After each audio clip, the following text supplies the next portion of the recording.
কলকাতা এবং রাজস্থানের মধ্যে বড় একটা ট্রেডের নিউজ চলেছে এবং বড় একটা ট্রেড হতে চলেছে কলকাতা এবং রাজস্থান রয়্যালসের মধ্যে।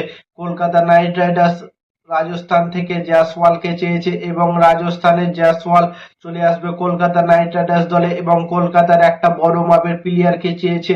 কলকাতার একজন বিধ্বংসী মেজাজের ইনিংস খেলার মতো একজন ক্লাসিক ব্যাটিং খেলার মতো একজন প্লেয়ারকে চেয়েছে রাজস্থান। রাজস্থান আঙ্কিশ রঘুবংশীকে চেয়েছে, কারণ রাজস্থান রয়্যালসের কাছে ৩ নম্বর অথবা ৪ নম্বরে খেলার মতো ঠিকঠাক ভাবে ব্যাটিং নেই। ধুপ জুডেল, রিয়ান পরাগ এরা ঠিকঠাক ভাবে পারফরমেন্স করতে পারেনি মিডিল অর্ডারে, তাই আঙ্কিশ রঘুবংশীকে চেয়েছে রাজস্থান রয়্যালস এবং কলকাতা নাইট রাইডার্সকে ওপেনার দেবে একটা জয়সওয়ালকে। জয়সওয়াল কেমন প্লেয়ার তোমরা তো সবাই জানো। এখন বৈভব সূর্যবংশীকে দেখে তোমরা ভাবছো যে বৈভব সূর্যবংশী অনেক বড় মাপের প্লেয়ার, কিন্তু জয়সওয়াল এই জিনিসটা করে দেখেছিল 2022-এ।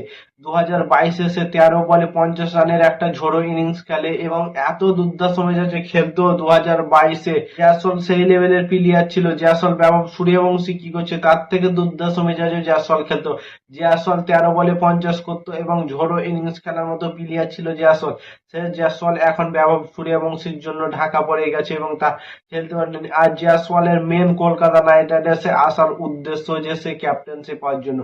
সে রাজস্থান রয়্যালসে সে বলেছিল যে আমি ক্যাপ্টেন্সি নিতে চাই, কিন্তু ক্যাপ্টেন্সি পাইনি, রিয়ান পরাগ ক্যাপ্টেন দিয়েছে এবং জাদেজা আছে। তো আমার মনে হয় যে জয়সওয়াল ক্যাপ্টেন্সি পাবে। আমার মনে হয় পরের বছরে জয়সওয়াল না হলে রিয়ান পরাগ 2027 আইপিএল এ ক্যাপ্টেন্সি করবে। তাই জয়সওয়াল বলেছে আমাকে রিলিজ করে দাও। তো রিলিজ করার আগে তার একটা ট্রেড নিউজ বলেছে যে কলকাতা নাইট রাইডার্সের আঙ্কিশ রঘুবংশী যদি কলকাতা নাইট রাইডার্স দেয় তাহলে তাদের জয়সওয়ালকে তারা কলকাতা নাইট রাইডার্স দলে দিতে পারে। তো এই ট্রেডটা হলে কি তোমাদের মতে কি মনে হচ্ছে যে কলকাতা নাইট রাইডার্স জিতবে না হারবে? আমার মনে হচ্ছে এটা ট্রেডটা করা উচিত না, কারণ কলকাতার সব থেকে ভালো এবং ক্লাসিক এবং স্টার বয় বলতে আঙ্কিশ রঘুবংশী। আঙ্কিশ রঘুবংশী 2024 থেকে কলকাতা নাইট রাইডার্স সুযোগ দিচ্ছে এবং দুর্দান্ত মেজাজের একটা ব্যাটিং।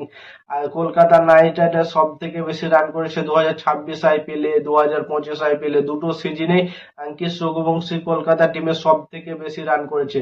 তো আমার মনে হয় না যে আঙ্কিশ রঘুবংশীকে দেওয়া একটা সুবিধার হবে, আঙ্কিশ রঘুবংশীকে দেওয়া একটা বোকামি হবে, কারণ আঙ্কিশ রঘুবংশী কত দুর্দান্ত মেজাজের প্লেয়ার তোমরা তো সবাই জানো। সে ক্লাসিক ব্যাটিং শট খেলতে পারে, কে এল রাহুলের মতো শট খেলতে পারে এবং সে একজন ঝোড়ো ইনিংস খেলার মতো প্লেয়ার এবং সে আমার মনে হয় 2-1 বছরে ইন্ডিয়া টিমে চান্স পাবে। তো কলকাতা নাইট রাইডার্সের কোনো মূল্যে হয় আঙ্কিশ রঘুবংশীকে ছাড়া উচিত না। জয়সওয়ালকে তোমরা আনো, অন্য প্লেয়ারের পরিবর্তনে তোমরা জয়সওয়ালকে আনো, রমনদীপ সিংকে দিয়ে দাও অথবা বাবু আরোরা এদেরকে দিয়ে দাও, আজিমকে রাহানেকে দিয়ে দাও, নিয়ে তোমরা জয়সওয়ালকে আনো, কিন্তু আঙ্কিশ রঘুবংশীকে ছেড়ে তোমরা জয়সওয়ালকে আনতে যেও না, কারণ আঙ্কিশ রঘুবংশী তোমাদের সুপারস্টার প্লেয়ার। সেই সুপারস্টার প্লেয়ারকে যদি ছেড়ে দাও তাহলে 2020-তে করেছিল, 22-এ করেছিল, শুভমান গিলকে ছেড়ে দিয়েছিল, সেই ভুলটা আবার করো না আঙ্কিশ রঘুবংশীকে ছেড়ে দিয়ে। তো তোমাদের মতামত কমেন্ট করে জানাও, এই ডিলটা হলে কি কলকাতা নাইট রাইডার্সের ঠিক হবে না ভুল হবে? এবং ক্রিকেটের নতুন ভিডিও আপডেট পেতে চ্যানেলটাকে সাবস্ক্রাইব এবং ফলো করতে ভুলো না। ততক্ষণের জন্য টাটা, বাই বাই, জয় হিন্দ।